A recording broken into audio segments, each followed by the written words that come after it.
Bonjour à tous, bienvenue dans ce nouveau numéro de Dimanche en politique. Cette semaine, nous posons la question de savoir si les partis politiques sont voués à disparaître. Alors pourquoi cette question ? Eh bien tout simplement parce qu'avec l'avènement d'un Donald Trump aux États-Unis, la candidature d'un Emmanuel Macron en France ou encore l'émergence de nombreuses formations qui se réclament contre les partis politiques traditionnels, il y a de quoi s'interroger sur ce que veulent les électeurs et donc sur ce qu'ils ne veulent plus. Alors pour en parler, nous avons invité sur ce plateau 3 citoyens engagés politiquement, mais qui ne se retrouvent pas ou ne se retrouvent plus dans les partis politiques. C'est votre cas, Nicolas Margeot. Bonjour, vous avez été encarté au Parti communiste français. Vous avez été pendant 7 ans adjoint à la culture de Geneviève Gaillard quand elle était maire de Niort. Et vous avez démissionné à la fois de votre poste et de votre parti il y a 2 ans. Vous nous direz pourquoi. Également présent sur ce plateau, Philippe Chadéron. Bonjour. Vous êtes un ex-MoDem. Aujourd'hui, vous êtes l'un des relais d'Emmanuel Macron en Poitou-Charentes. Vous nous direz pourquoi un mouvement politique vaut mieux qu'un parti politique. Enfin, je reçois Rémi Bayou. Alors les téléspectateurs assidus de Feu la Voix est libre vous ont déjà vu. Vous étiez venu nous parler de Nouvelle Donne, le parti cofondé par Pierre Larouturou, un parti qui, malgré son jeune âge, connaît lui aussi des turbulences. Du coup, vous êtes aujourd'hui ici, surtout en tant que membre d'un collectif RLM 86. Vous nous direz de quoi il s'agit. Nicolas Margeot, votre rupture avec le Parti communiste français s'est opérée au même moment que votre démission de la mairie de Niort. Qu'est-ce qui n'allait pas? Qu'est-ce qui ne marchait pas? C'est une rupture, mais pas avec un parti, c'est une rupture avec un système politique global. Ce qui marche pas, c'est pas ce qui marche pas à Niort, c'est ce qui marche pas en France. C'est un ouvrier sur 2 qui s'abstient, 2 employés sur 3 qui s'abstiennent, 2 chômeurs sur 3 qui s'abstiennent aux dernières élections régionales partout en France. Donc c'est une république coupée du peuple, donc qui a placé le peuple un peu en quarantaine et sans. Pour la gauche, les scrutins se suivent depuis 2012 et finalement, la sanction est toujours la même. Au bout du compte, il n'y a aucune remise en question, aucun renouvellement des cadres et c'est totalement inconscient parce que le Front National est à la porte du pouvoir. Vous dites que les partis se sont coupés du peuple. De quelle manière, concrètement, ils sont coupés du peuple pour vous ? Ils se sont coupés du peuple, je dirais, pour 2 raisons. La première, parce que la loi du politique s'est effacée derrière la loi du marché. La deuxième, parce que le politique est devenu spectacle. Donc on est dans un monde in vitro. À partir de là, Cette critique, elle est valable même pour le Parti communiste français ? Cette critique, elle est valable pour l'ensemble des appareils politiques. Si ce n'était pas le cas, au jour d'aujourd'hui, pour le Parti communiste français, et j'en suis le premier triste, si ce n'était pas le cas, on n'aurait pas, comme aux dernières élections régionales, je prends le plus récent des scrutins, parce que comme ça, on ne polémiquera pas des heures sur des chiffres de sondage. Là, c'est des chiffres d'élection. Au dernier scrutin, le monde ouvrier, quand on ajoute en fait l'ensemble des formations politiques, les Républicains, jusqu'au Parti communiste, c'est 18% des ouvriers qui ont voté pour ce monde-là. Philippe Chadéron, je le disais, vous êtes un ancien militant du MoDem. Vous avez ouvertement pris position en 2009 en faveur de Ségolène Royal, de la main tendue de Ségolène Royal, alors présidente de région, pour intégrer 5 élus du MoDem. Est-ce que finalement c'était ça pour vous, faire de la politique autrement ? En fait, je ne suis pas resté très longtemps au MoDem non plus, comme vous avez pu le remarquer. Plus récemment, j'étais au Parti socialiste. En fait, mes valeurs, elles sont plutôt au centre-gauche de l'échiquier politique. Et si aujourd'hui j'ai fait un autre choix, c'est quelque part par le constat que des bonnes idées, il y en a probablement dans les 2 camps, et que par simple souci de posture des partis existants, on n'arrive jamais à construire un chemin commun. Et il y a des voies pour un chemin commun. Donc aujourd'hui, En Marche me propose cette nouvelle voie. Je tente. Il reste des doutes, forcément, puisqu'il y a eu 2 déceptions. Mais voilà, ça sera ma dernière tentative. Faire de la politique autrement, c'est accepter de remettre en cause, écriviez-vous en 2009, de se remettre en question. C'est accepter de se remettre en question. Est-ce que les partis politiques, est-ce que vous rejoignez Nicolas Margeot sur sa critique des partis politiques qui ne se remettent pas en question? Est-ce que c'est nécessaire? C'est absolument nécessaire. Je vais vous donner juste un exemple très concret. Le 17 novembre, c'est pas si vieux, à Vivonne, dans la campagne de la Vienne, on a organisé une réunion publique. J'ai jamais vu une réunion publique aussi participative, et le mot est galvaudé malheureusement, mais là, je vous assure que c'est très différent. C'est-à-dire qu'il n'y a pas un gourou qui parle. Tout le monde est en rond. On traite de sujets, il est connu à l'avance. À la fin, pendant 2h30, sur 31 personnes dans la salle, ce qui n'est pas énorme, mais c'est déjà beaucoup dans le monde rural, 27 se sont exprimés. Et encore un peu plus tard, un compte-rendu arrive. Tout le monde peut réagir sur le compte-rendu et on construit ensemble. C'est déjà révolutionnaire pour un parti Je pense traditionnel. qu'on va reparler du terme de gourou tout à l'heure dans l'émission. Rémi Bayou, quand vous vous êtes inscrit à la Nouvelle Donne, c'était la première fois que vous militiez pour un parti, avec cette idée justement, vous aussi, de faire de la politique autrement. Ça veut dire quoi pour vous, ce autrement? Autrement, je ne vais pas paraphraser ce que viennent de dire mes deux collègues, c'est redonner le vrai sens à la politique. La politique, elle a des racines grecques. Le mot politique, c'est politiquer, politikos, politeia. Politiquer, c'est l'exercice du pouvoir. Et aujourd'hui, le monde politique ne ressemble qu'à ça, à l'exercice du pouvoir. Sauf que on vit, à mon sens, dans une république qui a une constitution qui nous dit que, dès son premier article, notre république est démocratique, laïque, indivisible et sociale. Donc il faut absolument qu'on remette la main sur ça, nous, les citoyens. Aujourd'hui, vous avez une assemblée qui n'est représentée que par les partis politiques. Les partis politiques, aujourd'hui, en France, c'est 700 000 personnes d'adhérents. Il y a 65 millions de personnes en France. Donc il y a un vrai problème, je l'avais déjà dit la dernière fois que je suis venu, il y a un problème démocratique et c'est le premier des problèmes. On ne résoudra les autres que si on résout ce problème-là. Pour certains, ce propos peut paraître aussi utopiste. Je rappelle que vous étiez donc candidat aux dernières législatives régionale, dans la Vienne. Mais Nouvelle Donne connaissait déjà à l'époque des perturbations avec la scission de 60 adhérents en mai 2015, soit seulement 1 an et demi après la création de ce parti. Et en août dernier, c'est le cofondateur, Pierre Larouturou, qui a été exclu de son parti pour soupçonné de financement illégal de partis politiques, puis il a été réintégré en tant que simple adhérent. Bref, on a l'impression que quoi qu'on fasse, quoi qu'il arrive, il y a toujours à un moment donné cette problématique liée, j'allais dire intrinsèquement aux partis politiques, quels qu'ils soient, et même à quelques mouvements politiques, soit un parti jeune ou pas jeune. C'est peut-être vrai. À titre personnel, moi j'ai une phrase toute faite, un peu pompeuse, pour expliquer ce que je ressens, c'est que j'ai de plus en plus de doutes sur l'efficience de l'entité parti politique dans la vie démocratique. J'ai l'impression que ça devient une des sources du problème. J'ai l'impression que mes deux petits camarades sont un peu d'accord avec moi. Et après, en tant que citoyen, on se pose des questions de comment on peut changer ça. Alors justement, c'est intéressant. Ça, c'est compliqué. Nicolas Margeau, vous qui avez totalement quitté justement l'appareil politique en démissionnant du Parti communiste et en même temps de votre poste d'adjoint au maire, est-ce que c'est facile aujourd'hui de quitter un parti politique quand on veut toujours participer activement à la vie citoyenne de la cité, en l'occurrence chez vous à Niort? Oui, c'est assez facile. Pourquoi? Parce qu'en fait, il suffit juste de changer le logiciel. Le logiciel, c'est... on part de l'expérience vécue des citoyens. Si on part de l'échange de savoir-faire, de l'échange de connaissances et qu'on fait de la politique au ras du sol, alors oui, on perd le contact avec des cadres dirigeants de formation installés à logique rentière, mais on retrouve le bonheur de travailler avec des citoyens et de faire avancer des projets concrets. Nous, on a fondé une association qui s'appelle La Cantine. Voilà, on fait à travers des repas partagés, à travers des ateliers tricot, à travers des zones de gratuité, on fait de la politique et on transforme la qualité de vie des gens concrètement et on fait progresser la justice sociale. C'est juste que ça, ce que les gens attendent. Ils n'attendent que ça. Il y a bien quelque chose qu'ils attendent aussi des partis politiques qui, on va en parler juste dans l'émission, qui apportent aussi des avantages. Des partis politiques, ce qu'ils attendent, c'est qu'ils se dépassent.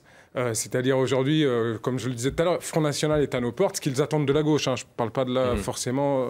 Moi, je parle du monde que je connais. Sur l'abstentionniste de gauche, voilà, qui est ultra nombreux aujourd'hui, qui est certainement très majoritaire, ce qu'ils attendent, c'est une unité sur un programme de transformation sociale avec le dépassement des égos, pas de dogmatisme, pas de logique sectaire.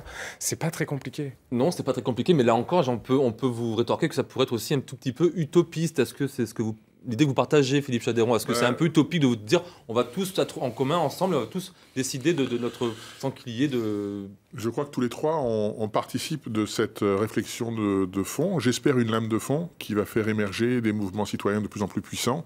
Un jour, il faudra converger, parce que le problème aujourd'hui, c'est qu'on voit naître des initiatives nouvelles en très grand nombre, toutes vertueuses, parce qu'elles apportent toutes quelque chose. Le problème, c'est qu'on est petit, on est modeste, et que les partis sont tellement puissants. Le prisme médiatique est tellement fort aussi, et c'est normal. Il va là où il y a du monde, où il y a des élus, etc. Pour exister, ça va être difficile. Et ensuite, il faudra dépasser nos petites différences. C'est-à-dire qu'on a tous, finalement, des points de vue un peu différents sur les choses. Comment arriver à converger tous ensemble en acceptant quelques différences parmi le programme commun qu'on va devoir porter. Vous parliez, messieurs, de la rigidité d'un parti politique, mais un parti, je le disais, doit bien aussi prendre des décisions à un moment donné, et souvent les problèmes locaux sont réglés par le siège parisien. Illustration cette semaine avec le Parti socialiste qui vient d'écarter les 228 adhérents de la première circonscription, 128 adhérents inscrits depuis le 1er janvier sur la première circonscription de la Vienne à cause d'une suspicion de tricherie. On en parle juste après ce reportage. Après avoir encarté, le PS écarte. Souvenez-vous, au printemps dernier, une vague d'adhésion aussi spectaculaire que suspecte déferlait sur la section de Poitiers avec 245 nouveaux adhérents. De quoi rendre méfiants les dirigeants du parti, parmi lesquels Mathias Agoun, le patron de la section de Poitiers, alors candidat, avait soulevé le problème dans un courrier adressé aux militants parlant d'un phénomène massif qui ne peut qu'interroger. Aujourd'hui, hors course à cause de la maladie qu'il lui faut combattre, Mathias Agoun se réjouit de la décision de Solferino. J'avais lancé l'alerte en mai dernier. Tout de suite, le Parti socialiste au niveau national avait pris la mesure de l'ampleur de la fraude. Ils avaient immédiatement, quasiment immédiatement, supprimé 44 nouvelles adhésions. Quelques mois plus tard, ils en ont supprimé encore 120 ou 130. Et puis là, ils viennent de finir en supprimant les 100 dernières. On peut être que satisfait de cette décision. Suspecté d'être l'instigateur de la vague d'adhésion, Aurélien Tricot, également prétendant aux législatives, refuse de commenter la décision du Bureau national. Mais dans un communiqué de presse, il dit en prendre acte tout en regrettant que les nouveaux adhérents soient privés du droit de vote. Coup dur pour Aurélien Tricot, mais aussi pour Benoît Tyrand, car c'est dans la presse que le premier secrétaire fédéral de la Vienne a appris la décision du Bureau national. Un camouflet jugé scandaleux dans un tweet assez kafkaïen où un premier fédéral avoue publiquement être court-circuité. Alors à qui peut profiter cette affaire? Peut-être au challenger d'Aurélien Tricot, Xavier Moignet, qui préfère également rester discret. Et je pense que chacun devrait garder effectivement raison et se limiter à la décision qui est de dire aujourd'hui on fait table rase de ce qui s'est passé, on va retrouver de la sérénité et nous allons continuer à débattre. Les 160 militants inscrits dans la première circonscription de la Vienne avant 2016 auront le dernier mot, verdict début décembre.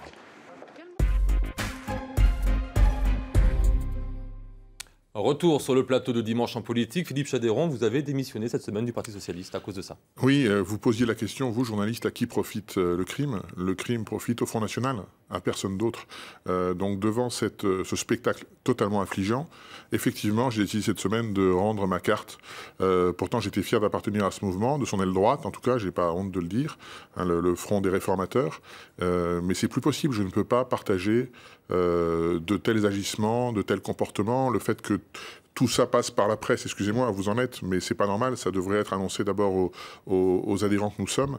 Donc il y a des magouilles partout, à tous les étages, et c'est juste pas supportable. C'est votre point de vue également sur les partis politiques, et on en rattrapera sur la critique, parce qu'après on va essayer de savoir un peu comment on fait pour fonctionner. Problème de démocratie interne dans les partis politiques, c'est pas la première fois qu'on le sent, et en même temps il faut parfois peut-être passer par là, je sais pas. Après, il y a des militants qui sont parfaitement honnêtes, hein, dans leur immense majorité. Donc, il faut aussi être très, très mesuré sur ce type de propos. Après, c'est des logiques d'appareil qui dépassent bien souvent l'engagement sincère des militants. Les partis aujourd'hui, ils n'ont qu'une mission, c'est de se dépasser et d'œuvrer à leur propre dépassement au nom du rassemblement. Honnêtement, voilà. On a bien compris les inconvénients liés à la structure même du parti politique, mais s'ils existent, c'est qu'ils ont beaucoup d'avantages aussi, ces partis politiques. Et le premier d'entre eux, c'est de pouvoir récolter de l'argent. Rémi Bayou, comment fait-on campagne sans argent? Ah ben, on se creuse la tête. Déjà, nous, on pense qu'il faut qu'il y ait surtout des gens. De toute façon, c'est le sujet de l'argent et le sujet qu'on remet sur la table, mais pas qu'en politique, pour tout. Je suis pas un bisounours, j'ai bien conscience que c'est un élément important, mais on a l'impression que c'est le seul élément. C'est-à-dire que quelqu'un qui réussit sa vie, c'est quelqu'un qui gagne de l'argent. Je pense pas que ce soit aussi simple que ça. Quelqu'un qui rate sa vie, c'est quelqu'un qui gagne pas de l'argent.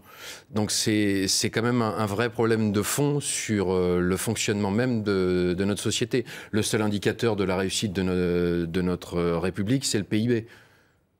Moi, je veux bien, mais l'argent ne fait pas tout. C'est un outil, l'argent. C'est comme si on disait demain, celui qui a le plus de brouettes ou qui a le plus de marteaux, c'est celui qui réussira le mieux. Vous dites, je reviens sur ma question, est-ce qu'on peut faire une campagne électorale sans argent? On peut, pas sans argent, mais avec peu d'argent. C'est peut-être une des entités qu'il faudra sortir. Bah, nous, on travaille dessus pour réduire au minimum ce qu'on a besoin pour faire campagne, les professions de foi, quelques affiches, les bulletins de vote. Après, le reste, savoir s'il faut fournir des drapeaux à 1000 personnes qu'on a payées pour qu'elles viennent, qu'elles fassent la claque quand les chaînes de télé sont là. Non, mais voilà où on en est rendu. C'est le showbiz. Et moi, je suis musicien, ça me parle un peu, quoi. Nicolas Margeot, maintenant que vous n'êtes plus au Parti communiste, pourriez-vous vous présenter pour les législatives si vous en aviez envie, comme ça, en tant que simple citoyen? Ben là, non, je pourrais pas. Je pourrais pas, tout simplement parce que je me suis engagé à ne surtout pas le faire avec l'éditeur. L'éditeur qui publie un livre dont je vais parler en fin d'émission, un polar. Exactement. Et en fait, c'était une des conditions sine qua non pour que justement il n'y ait aucune ambiguïté sur le fait qu'il faudra assurer la promotion aussi de l'ouvrage et une campagne. C'est un mélange des genres qui est. Et s'il n'y avait pas le livre? S'il n'y avait pas eu le livre, là, sur une campagne législative, j'ai le sentiment, en tout cas sur la circonscription où j'habite, c'est-à-dire celle de Niort, il y a suffisamment de bonne volonté pour arriver à quelque chose de très concret. Philippe Chateyron, vous, quand on a un candidat banquier d'affaires comme Emmanuel Macron, on imagine que c'est quand même plus facile pour vous de récolter des fonds. Alors non, désolé de vous contredire. D'abord, je voudrais rectifier un point. Il est banquier d'affaires, il n'y a pas de honte, il en faut. Et il est aussi docteur en philosophie. Donc il a un doctorat de philosophie, ce que personne ne dit. Et énarque, voilà. Mais qu'il soit dit au moins une fois sur une antenne de télévision qu'il a aussi un doctorat de philosophie. Par ailleurs, nous avons aujourd'hui en toute transparence 3 millions d'euros dans nos caisses. Il en faut 9 pour une campagne au présidentiel. Il en manque 6. Et je vous rappelle juste qu'il y a une loi qui interdit à toute personne ou toute entreprise de dépasser la somme de dons de 7 500 euros. Donc les grands fantasmes sur le monde de la finance qui va alimenter la campagne d'Emmanuel Macron, il faut juste les sortir de sa tête. Les autres avantages des partis politiques, messieurs, c'est le réseau d'élus qu'ils drainent. Et là aussi, c'est peut-être ce qui manque à votre candidat, Philippe Chateyron. On en parle juste après ce reportage. Après la déclaration de candidature, place à la stratégie. Sur le chemin d'Emmanuel Macron, plusieurs obstacles se dressent, à commencer par les parrainages. Le candidat a 4 mois pour recueillir 500 signatures d'élus, indispensables pour concourir. Le candidat souhaite faire campagne, ni à droite ni à gauche, mais alors avec quelle logistique?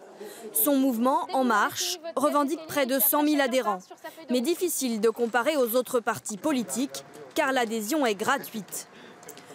Se posera alors la question du financement. Selon son équipe, pas d'inquiétude, même si Richard Ferrand sait qu'il faudra récolter plus de fonds. Nous avons près de 7000 donateurs, nous avons collecté près de 3 millions d'euros et je profite de votre question pour lancer un appel à toutes celles et à tous ceux qui veulent aider Emmanuel Macron à porter la voix de l'espérance en faisant un don. Besoin de soutien aussi. Politique d'abord, les sénateurs Gérard Collomb et François Patriat. Mais les parlementaires ne se bousculent pas encore. Des patrons ensuite, comme Xavier Niel et Marc Simoncini, sans oublier des artistes, avec notamment Françoise Hardy. Reste une question, quel programme? Il a lancé quelques pistes, comme faire travailler plus les jeunes et moins les seniors. Mais Emmanuel Macron n'a pas encore dévoilé toutes ses propositions. Il devrait le faire dans un livre qui paraîtra dans quelques semaines. De retour sur le plateau de Dimanche en politique, les partis politiques sont-ils voués à disparaître? C'est la question sur laquelle nous nous penchons cette semaine. Philippe Chateyron, être hors parti, ce n'est pas être hors système. La preuve, Emmanuel Macron n'est pas hors système. On le disait tout à l'heure, banquier, énarque, même s'il est docteur en philosophie. Et pourtant, ce sont bien ces symboles-là, que l'élitisme, les élites et le système qui sont très critiqués en ce moment. Alors en fait, si vous voulez, je ne peux pas vous donner tort sur ce point. Il provient du système, Emmanuel Macron. Quand vous regardez le mouvement... Mais il est le système, on pourrait même le dire. Si vous voulez, il est le système. Seulement nous, sur le terrain, on vient de nulle part. Nous, on est sans référents, donc 45% de femmes, je tiens à le préciser. Et sur ces 100 référents départementaux, 65% n'ont jamais mis les pieds en politique. Donc c'est que des novices en politique. Et vous en avez reçu un d'ailleurs sur votre plateau il n'y a pas très longtemps, monsieur de Charente. Donc voilà, on représente une certaine forme d'innovation. On a un leader qui, c'est vrai, fait partie du système. Il a été ministre de l'économie, il s'en cache pas. Mais sur le terrain, nos façons de fonctionner notre goût pour l'innovation et pour la suppression des clivages qui nous gouvernent depuis plus de 30 ans montre qu'on est très différents. Je vais revenir un petit peu sur le concret quand on veut faire de la politique sans parti. Ça peut passer peut-être aussi, en tout cas vous avez un point commun tous les deux, ce sont les blogs, non pas tous les deux, vous de Philippe Chateyron et vous Nicolas Margeot, ce sont les blogs. Est-ce que c'est la bonne manière aujourd'hui de pouvoir communiquer politiquement finalement sans parti? Sincèrement, j'en ai un et je pense que non. C'est-à-dire que c'est les réseaux, ce qu'on pourrait appeler la gauche hashtag, pour faire vite, ne parlent qu'à la gauche hashtag. Donc, on ne sort pas de l'entre-soi. Donc là-dessus, je pense qu'il faut être très, très, très mesuré. Pourquoi alors avoir un blog? C'est qu'il est important, en revanche, de pouvoir faire partager ces idées par déjà les citoyens, en tout cas discuter de ces idées par les citoyens qui sont les plus susceptibles à un moment de pouvoir pousser un bout de chemin avec vous. Pour autant, ça ne changera rien au constat de départ que je faisais sur la coupure entre les élites et le peuple. On va parler des réseaux sociaux avec vous tout à l'heure, mais sur le blog, Philippe Chateyron. Je partage complètement l'avis. Le blog, c'est presque fini, en fait. Aujourd'hui, c'est les réseaux sociaux qui priment. On a peut-être un petit avantage par rapport à mon collègue, c'est que comme on est un peu nouveau et qu'on est un peu à droite, un peu à gauche, il y a une forme de curiosité sur ce qu'on va sortir dans notre mouvement. Enfin, un peu nouveau depuis 2009. Enfin, en tout cas, moi, j'ai vu des blogs votre blog en 2009, quoi. Donc. Ah oui, non, mais c'est des blogs quasi personnels. Moi, j'ai eu beaucoup de blogs, pas seulement sur la politique, sur l'écologie, sur l'Antarctique. Enfin, j'ai été très actif. Mais aujourd'hui, les blogs n'ont plus de portée, si vous voulez. Ce qui compte aujourd'hui, c'est les réseaux sociaux, Instagram, Snapchat, Facebook, voilà, et Twitter. Et Twitter, comme Rémi Bayou, vous êtes sur Twitter. Et est-ce que vous en servez pour justement ramener un peu du monde pour soit la Nouvelle Donne, mais maintenant aujourd'hui RLM 86? Alors oui, on s'en sert parce que le gros avantage de Twitter ou de Facebook, c'est d'être gratuit. Donc ça simplifie un peu le problème, mais je pense que là, dans ce que j'entends, dans ce que j'entends dans votre question, j'ai un problème, moi, philosophique. C'est qu'on cherche toujours à trouver la solution. Et je pense que politiquement, c'est dangereux. Et même dans la vie en général, c'est dangereux. La notion de la solution, il y a un mec qui l'a fait dans l'histoire du monde. Donc vous, c'est plus le parcours, le cheminement. Mais c'est pas le parcours, le cheminement, c'est que je pense qu'il n'y a pas une solution, il y a des solutions. Les réseaux sociaux en font partie, mais il faut pouvoir être sur le terrain, il faut pouvoir être un peu dans les médias, il faut être partout. Mais ce que je pense là, je le pense pour l'énergie. Je m'explique, l'énergie, on fait tout avec du nucléaire en France, pourquoi pas? Mais le problème, c'est que le jour où il y aura un vrai problème avec le nucléaire, qu'est-ce qu'on fait? Donc ça veut dire qu'il faut se diversifier, il faut être partout à la fois. Et je vais demander à Philippe Chateyron de ne pas trop débattre là-dessus parce que vous êtes travaillé à EDF, donc après... non, c'était pas une attaque, surtout pas, c'est un constat. Je reviens au centre du débat. Les partis politiques sous la Ve République, en tout cas, étaient censés ne servir qu'à un homme à savoir le candidat à la présidentielle. On se souvient avec Charles de Gaulle. C'est encore le modèle de En Marche, par exemple. On parlait de gourou. On va voir si c'est du gourou, s'il y a un gourou ou pas. C'était le cas du MoDem avec François Bayrou. C'est le cas du Front National avec Jean-Marie et maintenant Marine Le Pen. C'est le cas aussi du Front de gauche. C'est parti avec Jean-Luc Mélenchon. C'est parti construit pour un homme et surtout pour un destin présidentiel. Est-ce que c'est ce qui marche encore aujourd'hui ? Philippe Chateyron ? Écoutez, vous avez dit vous-même, on parle de présidentielle. Il faut bien incarner cette élection. Et c'est assez normal qu'aujourd'hui, vous soyez vous-même centré sur les hommes, parce que c'est eux qui vont porter le destin de la France pendant 5 ans. Donc, gourou, pas gourou, je ne sais pas. Il y a un mouvement, il y a des idées. Et aujourd'hui, on a un homme pour l'incarner, il s'appelle Emmanuel Macron. Jean-Luc Mélenchon, c'est pour vous, c'est quelqu'un qui a un gourou, qui ne l'est pas, qui a... Si on sort des personnes, mais vous saurez lire entre les lignes de ce que je veux dire, mettre fin au dogmatisme. C'est-à-dire, moi, j'ai ce qui vous a toujours fallu. Mettre fin à la personnalisation. Moi, je suis le sauveur. Mettre fin à la stigmatisation. Je suis gentil, il est vilain. C'est toute la Ve République, ça. C'est ce que je voulais vous dire. Exactement. Moi, c'est la limite aujourd'hui de jouer le jeu de ce système-là. Pour deux raisons. D'abord, parce qu'on ne centralise plus que sur les personnes, on ne s'intéresse pas au programme. Donc Emmanuel Macron, il est ce qu'il est. Mais à un moment, il revendique un programme social libéral qu'on attend toujours et qui, au final, est effacé. Derrière, en revanche, une critique du système qui, là, pour le coup, est bonne. Un positionnement jeune dans un monde vieillissant. là aussi, qui va être de fait efficace, mais ce qui est au bout du bout embêtant, c'est que les Français, quand on dit finalement il faut absolument faire la politique autrement et que le projet arrive après, ça pose problème. Très rapidement, qu'est-ce que l'exemple de Donald Trump, de la victoire de Donald Trump, qui est en marge du parti républicain aux États-Unis, c'est quoi? Ça va dans votre sens ou au contraire? Parce qu'il a fallu quand même un parti pour le soutenir, ou sinon il n'en a pas besoin en fait, et puis voilà. Écoutez, ma vision, encore une fois, je crois qu'on va redire ce sur quoi on est d'accord tous les trois depuis tout à l'heure, c'est-à-dire que la victoire de Trump, c'est tant d'illusions perdues, année après année, de promesses non tenues, de non-respect de ce que souhaitent les gens, finalement. Et aujourd'hui, on a l'émergence de mouvements populistes partout dans le monde, y compris dans le plus grand des pays du monde. Et c'est super inquiétant pour nous tous. Donc ça signifie que soit on change de constitution, de république, soit on va vers les partis populistes et extrémistes. C'est ça votre propos tous les trois aujourd'hui ? En gros, c'est ça, mais c'est pas une nouveauté dans l'histoire. Enfin, ce qui se passe aujourd'hui, ça s'est passé au milieu du XXe siècle. Ce qui est affolant, c'est que ça réveille personne. Les États-Unis, à cette époque-là, au milieu du XXe siècle, ils n'ont pas eu ce problème-là parce qu'ils ont eu Roosevelt. Et je pense que si l'Amérique n'a pas sombré dans le fascisme ou le nazisme, c'est qu'à un moment donné, il a pris des décisions fortes, extrêmement fortes. Et il n'avait pas été élu sur ces décisions-là. Il a été élu sur un programme d'austérité. C'est pas ce qu'il a fait. C'est comme ça qu'il a sauvé son système. Et je voulais juste revenir sur ce que disait mon voisin. Le problème, c'est l'incarnation du sauveur. On n'en sortira donc jamais. Non, le peuple doit se sauver lui-même. Nicolas Margeau. Mais ils sont face à tous, plus ou moins, là, aujourd'hui, à la même quadrature du cercle. C'est-à-dire comment étendre le libéralisme sans, finalement, faire reculer les droits qui protègent les citoyens. Est-ce que les gens veulent ? Et donc, au final, on tombe dans le populisme. C'est-à-dire qu'on va pointer du doigt une catégorie de privilégiés. Alors, quand on est de gauche, on va pointer du doigt les vilains chauffeurs de taxi, les vilains notaires. Vous voyez à quoi je pense. Et quand on est de droite, on pointe les vilains cheminots. Au final, personne ne va défendre des catégories qu'on juge privilégiées.